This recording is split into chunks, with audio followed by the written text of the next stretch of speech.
This is the Lone Crater YouTube. We hope this video helps. In this video, I will explain how to use MAXQDA for literature review.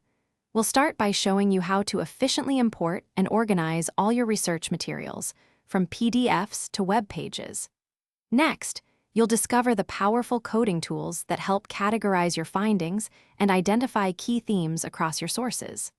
Finally, we'll explore how to synthesize your insights and generate compelling reports, making your literature review process much more streamlined and effective.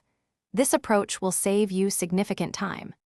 To begin, you'll learn to import diverse document types into MAXQDA, including PDFs, Word files, and even web pages, ensuring all your sources are in one place. Organize these materials effectively by creating document groups and sets within the document system.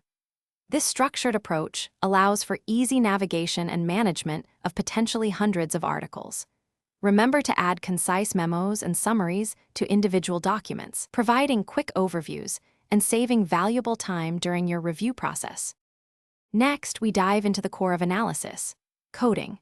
Develop a robust coding system to categorize your literature, applying codes to specific text segments, images, or even video clips. Utilize the code system and retrieved segments to perform in-depth analysis, uncovering patterns and connections.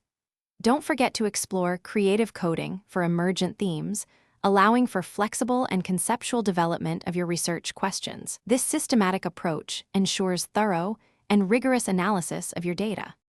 Finally, it's time to synthesize and report your findings.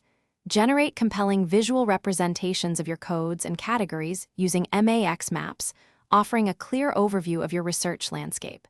Utilize the Code Relations browser to identify intricate connections between different themes and concepts. Export your coded segments and summaries directly for your written review, streamlining the writing process. Ultimately, create comprehensive reports to effectively present your literature review findings, demonstrating the depth of your analysis. Thanks for watching.